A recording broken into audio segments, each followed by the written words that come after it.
इस समय सबसे बड़ी खबर निकल सामने आ रही है, जिसका जानना आप सभी का बहुत ही ज्यादा जरूरी है। दरअसल दोस्तों, अमेरिकी डॉलर की यह हालात है कि वह सदमे में जा चुका है। जी हां, यह सब देखकर चीन अमेरिका पर हंस रहा है, वहीं पूरी दुनिया शॉक में है कि भारत ने ऐसे किया तो किया कैसे। इस बात पर भारत के लिए एक लाइव तो बनता है। आप सभी चैनल को सब्सक्राइब जरूर से करें। दरअसल दोस्तों, हुआ यह है कि हाल ही में आरबीआई ने एक रिपोर्ट जारी करी है और इस रिपोर्ट में बताया यह गया है कि हाल ही के पिछले 2-3 महीनों में आरबीआई ने रिकॉर्ड सोने की खरीद करी है।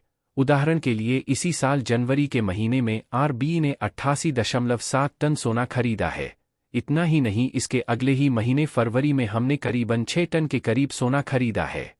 हालांकि भारत 2024 के अंदर की आज़ादी के 77 सालों के बाद भारत का जो सोने का भंडार है वह ब्रिटेन से 3 गुना बड़ा हो चुका है। जी हां, ब्रिटेन का जो स्वर्ण भंडार है वह 300 टन से भी कम है।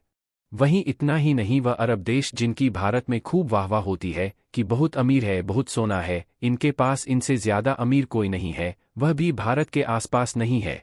जो अरब का सबसे अमीर और सबसे ताकतवर देश है सऊदी अरब, उसका भी सोने का भंडार 290 टन के आसपास है और भारत का 820 के भी पास जा चुका है।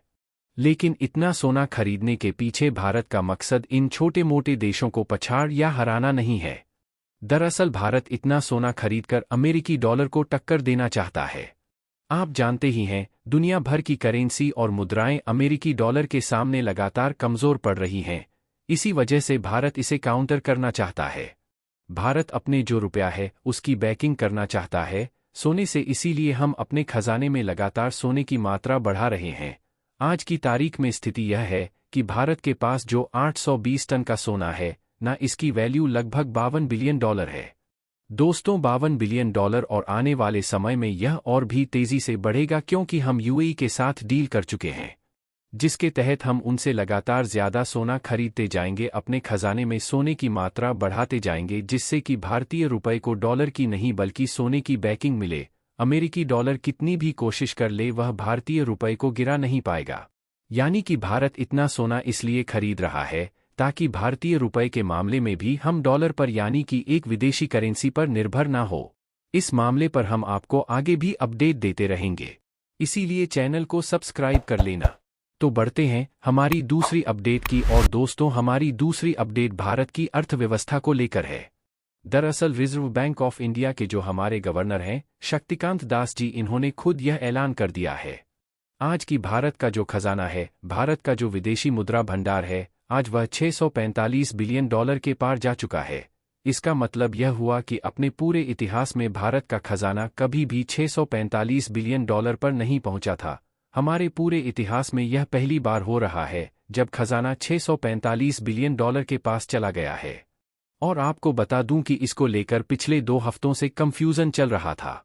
इसको लेकर बड़े बड़े जो मीडिया न्यूज़ चैनल थे वह कह रहे थे कि भारत का खजाना ऑल टाइम हाई पर जा चुका है, लेकिन रिजर्व बैंक ऑफ इंडिया की रिपोर्ट में उन्होंने क्लेरिफिकेशन दी थी कि 642 बिलियन पर जाना हमारा ऑल टाइम हाई नहीं है। हमारा ऑल टाइम हाई तब होगा जब हम $645 बिलियन के पार जाएंगे, और आज यह कीर्तिमान भारत ने स्थापित कर दिया है।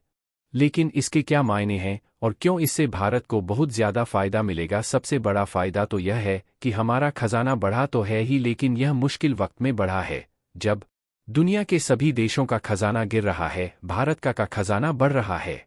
इससे जो विदेशी निवेशक हैं, जो बड़ी विदेशी कंपनियां हैं, उन्हें कॉन्फिडेंस मिल रहा है कि भारत की अर्थव्यवस्था एक बहुत ही ज्यादा ब्राइट स्पॉट पर है। भारत जब मुश्किल वक्त में इतना अच्छा कर रहा है तो सोचिए आने वाले समय में कितना ग्रो करेगा। इतने मुश्किल वक्त में खजाना बढ़ना कहीं ना कहीं सरकार को भी हौसला देता है। दोस्तों, अब आने वाले समय में देखा जाएगा कि अब भारत $700 बिलियन का आंकड़ा कैसे छूता है। आपकी क्या राय है? कमेंट बॉक्स में जरूर बताएं। धन्यवाद।